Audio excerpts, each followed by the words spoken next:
kira malah jodoh muda tuh jodohnya Mas Yun. Jodoh itu udah ada yang ngatur. Lah kok atur gue nggak kena Pak. Jodoh saya sing ngatur.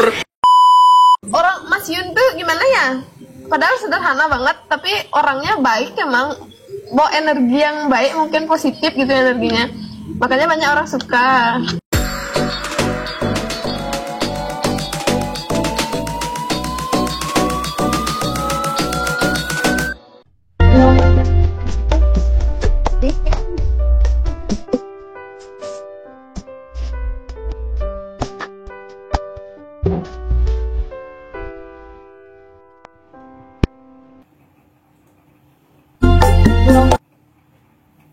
Oke, jumpa lagi teman-teman.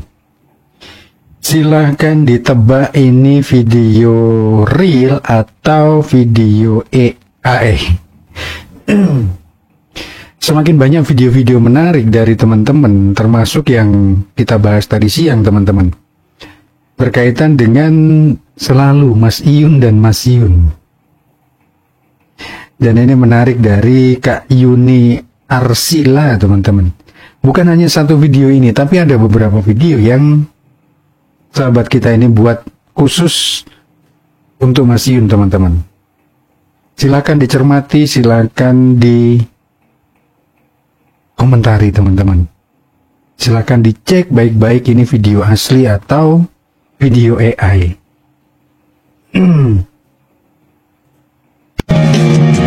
Cinta memang penuh misteri, tiada yang tahu akhirnya. Cinta memang selalu penuh misteri, tidak tahu bagaimana akhirnya. Proses yang sangat-sangat membagongkan dari Mas Yun teman-teman. Seperti yang aku rasakan. Nah ini batas mesinnya sudah naik lagi. Sepertinya memang ini sudah selesai teman.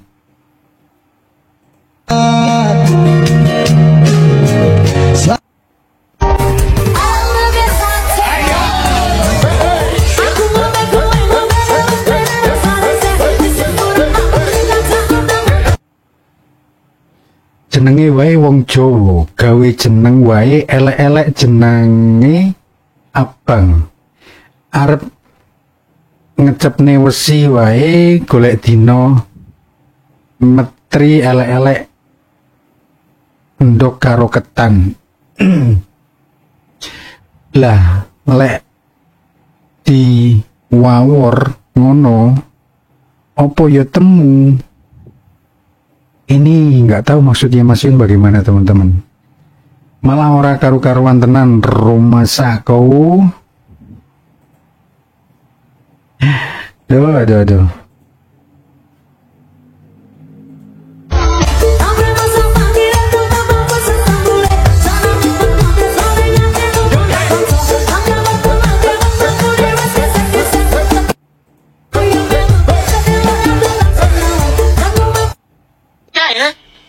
Aku jare pisah nih kae pisah itu Pak Beh boyo sing panjang kena dijak sekongkol jan pegel aku malan. Halo Kak.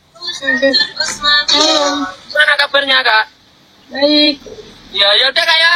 Bentar ini masih penonton ini. Assalamualaikum nanti aku undang lagi Kak. Assalamualaikum Kak. Gue gila dijak. Waka tuh. Ayo toh pisah nih ke. Itu adalah redup. Ayo lekas tunggu ya Jan. Bangke aku nih viewer. Rencana di jadi kecil barga lagi. Bunda aja Bunda ini bentar Bunda ini marah ini posisi jadi ini kasih dulu. Jadi Bunda Kanci ini memang sering sekali goda Rido. Goda tapi dengan gift yang kadang ketika Rido sedang marah-marah tiba-tiba dicubit, tiba-tiba dikasih kiss. Dan rasa-rasanya Rido menjadi pengobat sosok Mas Yun yang dulu memang sangat menghibur teman-teman ketika gombal-gombalin cewek. Dan kemudian sekarang Rido kurang lebih, malah menurut saya pribadi nih teman-teman, lebih berani daripada Mas Yun dulu.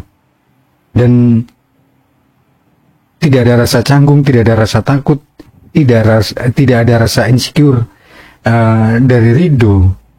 untuk gombali cewek teman-teman. Dan menariknya ketika dia melihat perempuan-perempuan yang terkadang memang terlihat vulgar, dia mencoba untuk mengalihkan dan meminta untuk memakai hijab. Hampir serupa dengan yang dilakukan Mas Yun dulu teman. Dan di live-nya Mas Yun yang terakhir juga kita bisa menyaksikan bagaimana pertama kali Mas Yun membiarkan teman-teman di roomnya berkomentar berbagai macam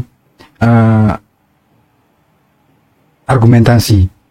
Tapi ujung-ujungnya Mas Yun meminta untuk memakai hijab. Dan itu menjadi sebuah kegembiraan untuk lawan PK-nya karena akhirnya gift yang dia dapat lebih besar daripada sebelum dia tidak memakai hijab teman-teman. Dan sepertinya teman-teman melihat itu sebagai Mas Yun yang dulu paling tidak sedikit demi sedikit sudah mulai kembali teman-teman. Dengan cara Mas Yun yang baru. Meski sudah tidak lagi menyebut sobat ngarit, tidak lagi mengucapkan hura, tetapi hiburan yang diberikan kurang lebih mendekati yang dulu teman-teman. Kasih gift, jangan kasih duit. Ayo lo Pak, ayo lo Pak. Wegah to Pak, ayo to kok malah wegah jan. Piye lho jane? Maksudnya kok posen ono ben kayak gimmick karo penonton kan jarang maksudnya. Wong gimmick karo penonton nih. Aku hujatan ukur-ukur aku tak gaya nangis gaya melas loh. Mohon maaf teman-teman. Jika saya ada salah kata yang tidak baik di ya Bunda bentar Pak mati kerupit ini gimana ini? Wegah dong maksudnya ini. Mohon maaf jika mulut saya terlalu kotor buat teman-teman lihat atau lift saya yang tidak jelas ini. Aku ngono lho karo iki tak tes ngono kok. Tejune iki kaya tenan ngono lho. Piye? Kacau itu. Kok malah bodoh wegah. Kuwi piye lho jane? Kuwi kira-kira malah jodohmu jodohne Masun. Jodoh itu sudah ada yang ngatur. Lah kok atur kuwi ndak kena, Pak. Jodoh wis sing ngatur. Nah, seharusnya teman-teman yang selalu membuat VT masih menyanding-nyandingkan, kemudian membuat video-video AI seperti video yang tadi siang teman-teman, harusnya bisa belajar dari yang disampaikan Rido. Seorang Rido yang humoris, seorang Rido yang tidak bisa serius, bisa mengungkapkan sesuatu yang sebenarnya secara tidak langsung itu menyindir teman-teman yang terbiasa menjodoh-jodohkan teman-teman. Kok suara kok atur jangan sembrono gue. Jodoh di atas mata ya, jodoh ae kira-kira.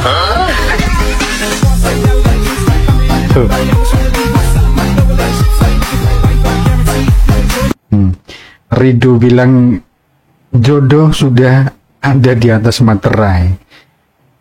Tapi sekali lagi teman-teman, oke lah kita memberi hiburan dengan VT-VT yang unik, yang menarik, yang membuat orang penasaran. Tetapi satu hal perlu kita sadari juga bahwa ketika VT-VT tersebut menyinggung orang lain dan mungkin tidak berkenan untuk orang lain, rasa-rasanya juga kita harus menyadari itu teman-teman. Banyak di kolom-kolom komentar di video saya selalu menyampaikan itu hanya hiburan. Iya, itu hanya hiburan. VT-VT yang dibuat berkaitan dengan Mas Yun disandingkan dengan Fauzana, itu pun hanya sekedar hiburan. Tetapi ingat teman-teman, ada kisah panjang di hari-hari sebelumnya. Ada kepahitan, ada kebaikan, ada kebersamaan, ada banyak dukungan. Tetapi perlu diingat, akhirnya mereka berdua memberi klarifikasi yang seolah-olah saling menyudutkan. Tetapi kemudian segala sesuatunya cair dengan begitu saja teman-teman. Andai kata sekarang memang hubungan itu masih terjalin, komunikasi masih terjalin, biarkanlah mereka merajut itu dengan cara mereka sendiri. Jangan sampai istilahnya apa yang teman-teman buat ketika tidak sesuai dengan ekspektasi dari teman-teman sendiri, bahwa ternyata kenyataannya mereka sudah tidak ada komunikasi, dan kemudian sebenarnya viti-viti itu tidak berkenan di hati mereka. Apakah tidak menyakiti hati orang lain, teman-teman? Kita boleh mendukung, kita boleh mensupport, kita boleh mendoakan. Tetapi ingat, banyak hati yang harus dijaga, banyak persepsi yang harus diluruskan. Jangan sampai persepsi yang terbangun itu tidak sesuai dengan apa yang sebenarnya sedang terjadi, teman-teman. Saya sampaikan ini berulang kali karena masih banyak dari teman-teman yang mungkin belum paham apa yang saya maksudkan, teman-teman. Kalau hanya membuat viti-viti Mas Yun sendiri, kemudian Fauzana sendiri, seperti yang disampaikan Mas Yun dulu, tidak ada masalah menurut saya. Tetapi kalau memang kita tidak melihat ada benang merah antara keduanya, ya saya rasa kita harus flashback, teman-teman. Kita harus melihat segala sesuatunya dari sisi yang baik dan yang buruk. Dampak ke teman-teman kita sendiri. Oke lah, untuk teman-teman yang melek dalam tanda kutip media sosial, paham dengan aplikasi-aplikasi AI, aplikasi-aplikasi editing video, foto, saya rasa itu menjadi hal yang lumrah. Tetapi ketika itu dinikmati, ditonton, dilihat, dikomentari oleh teman-teman yang belum paham berkaitan dengan media sosial, kemudian aplikasi-aplikasi seperti itu, ya mereka akan melihat itu sebagai sebuah realita, teman-teman. Dan itu secara tidak langsung menjerumuskan teman-teman kita sendiri. Kabar, berita, viti yang kita buat tidak real. Meskipun berdalih hanya sebagai hiburan, ya itu tadi, kita harus kembali melihat dua sisi, teman-teman. Apakah berdampak positif atau negatif? Sebagai hiburan untuk mereka yang paham, tetapi menjerumuskan untuk mereka yang tidak paham, teman-teman. Izin boleh nanya, kenapa bisa berhenti live beliau? Kenapa beliau berhenti live? Siapa, Mas Yun? Mau fokus gini dulu, kan dia ada bisnis juga. Gini peternakan kan, jadi dia mau fokus di sana dulu. Terima kasih. Sering dulu aku nonton live-nya Mas Yun. Nontonnya Banyak dia. ngeri. Orang Mas Yun tuh gimana ya? Padahal sederhana banget, tapi orangnya baik emang. Bawa energi yang baik, mungkin positif gitu energinya. Makanya banyak orang suka. Dia tahu kok Mas. Ya, jarang live sekali. Dulu benar-benar hari-hari nontonin dia loh. Iya dah. Heran penontonnya tuh banyak banget. Kayak dulu pas pertama-pertama PK sama Gung Ayu tuh penonton kita tuh masih sama-sama sedikit. Gung Ayu aja kejut diundang lagi, wih penontonnya dia udah, wih ternyata Kenapa dia bisa pecah gitu penontonnya ya? nggak tahu, mungkin karena gimana ya? Kontennya itu. Dia kan sering buat konten ngarit dulu kan, dia tuh orang pertama yang bikin konten-konten ngarit tuh. Ternyata rame kan. Nah itu tadi yang apa? Ini konten-konten ngarit terus. Ini penontonnya Mbak Gung loh ini sebenarnya nih kayak Gus Wan ini PK lagi katanya, mungkin asik ngobrol mungkin ya. Oh PK lagi? Takutnya beli. Sosok Gung Ayu yang selalu melihat segala sesuatunya itu dengan kacamata yang positif, teman-teman. Ini tadi memang viti yang dibuat bulan 9 yang lalu. Tetapi menurut saya esensinya tetap bisa kita nikmati sekarang, teman-teman. Kita bisa melihat pemikiran Gung Ayu seperti apa, bagaimana dia menilai Mas Yun. Saya rasa jarang sekali orang-orang yang bisa melihat segala sesuatunya dengan kacamata yang selalu positif, teman. Karena walaupun banyak teman-teman yang menjodohkan Gung Ayu dengan Mas Iyun, Tetapi Gung Ayu selalu bisa mengarahkan teman-teman untuk berpikir lebih luas lagi. Bagaimana teman-teman harus mensupport Mas Iyun, bagaimana teman-teman harus menggunakan wadah Sobat Ngarit itu untuk sesuatu yang bermanfaat, entah itu bermanfaat untuk diri sendiri maupun untuk orang lain, untuk orang yang di sekitar, teman-teman. Dan itu keluar dari mulut seorang Gung Ayu yang masih sangat belia, teman-teman. Rasa-rasanya kegaduhan yang sempat menyudutkan Gung Ayu, kemudian teman-teman Sobat Ngarit di Bali harus berkaca kembali dan melihat apa yang sudah dilakukan Gung Ayu, teman. Bagaimana pertama dia dikenalkan oleh Mas Iyun dengan Sobat Ngarit, kemudian Gung Ayu menjadi bagian Sobat Ngarit, dan bagaimana Gung Ayu tumbuh bersama Sobat Ngarit, kemudian bagaimana sekarang konsistensinya. Rasa-rasanya kita bisa melihat dari situ, teman. Cibiran-cibiran, sindiran-sindiran, rasa-rasanya itu sudah menjadi makanan sehari-hari untuk Gung Ayu. Karena kalau kita lihat, sampai hari ini pun masih banyak typingan-typingan yang terkadang menyudutkan Gung Ayu. Saya menyampaikan seperti ini bukan karena ada kepentingan tertentu, tidak, teman. Tetapi saya melihat ada sesuatu yang memang benar-benar spesial dari Gung Ayu. Bukan hanya bagaimana dia melihat Mas Iyun, melihat Sobat Ngarit, tetapi bagaimana Gung Ayu menilai dengan cara pandang yang terkadang berbeda dengan kita semua, teman-teman. Itu yang luar biasa, dan itu tidak mudah. Bahkan untuk kita-kita yang lebih dewasa dari Gung Ayu. Apa buktinya? Buktinya, silakan lihat di kolom-kolom komentar video saya, atau di VT-VT Mas Iyun, di VT-VT teman Sobat Ngarit. Bisa kita lihat komentar-komentar yang ditulis terkadang, ya maaf, sangat tidak bermoral. Setelah kita lihat profilnya, terkadang ia sudah sangat dewasa. Tapi kenyataannya, apa yang ditulis tidak sesuai dengan usianya, teman-teman. Artinya apa? Pola pikirnya sangat bertolak belakang.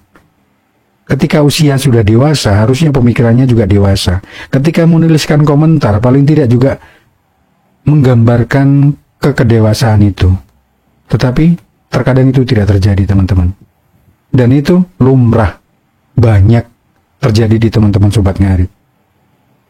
Disadari atau tidak, itu yang memang sudah terjadi, teman-teman. Ya, paling tidak ketika kita mengkritik seseorang, kita tetap harus memiliki batasan tertentu, teman-teman. Paling tidak ya kita jauhilah kata-kata yang menyakitkan hati, fitnah, ataupun kata-kata kotor yang lainnya, teman-teman. Boleh nanya, kenapa? Mbah Iyun, ngopi Mbah? Ngopi? Ngopi. Waduh sih, kayak ini loh. Yang mana kui? Ini udus tenan Mbah. Wedus-wedusan. Ada kaya ngono gitu, Udus tenan kok.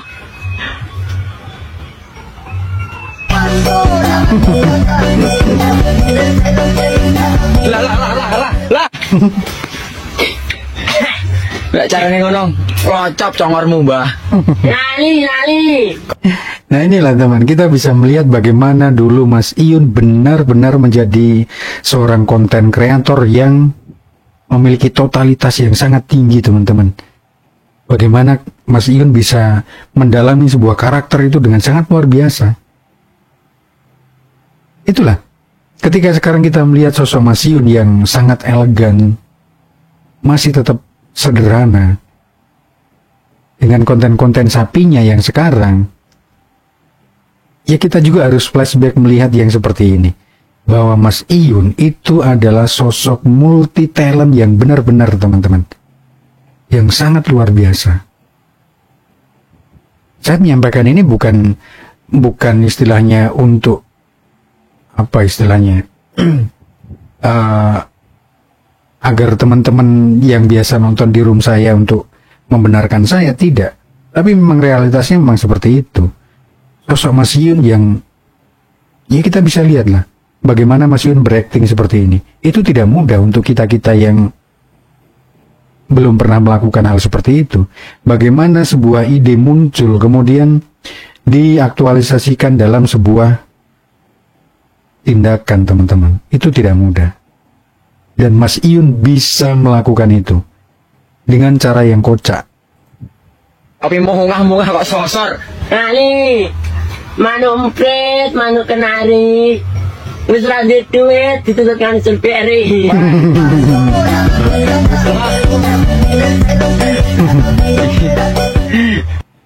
Itulah teman-teman video kali ini, ya paling tidak ya banyak pelajaran lah yang bisa kita ambil, teman-teman. Apapun itu, ketika kita melakukan hal baik untuk orang lain, mudah-mudahan hikmahnya pun dapat kita peroleh hal yang baik pula, teman-teman. Oke, terima kasih banyak. Kurang lebihnya saya minta maaf. Salam Sobat Ngeri Nusantara, salam Sambabatan. Srek, srek, srek.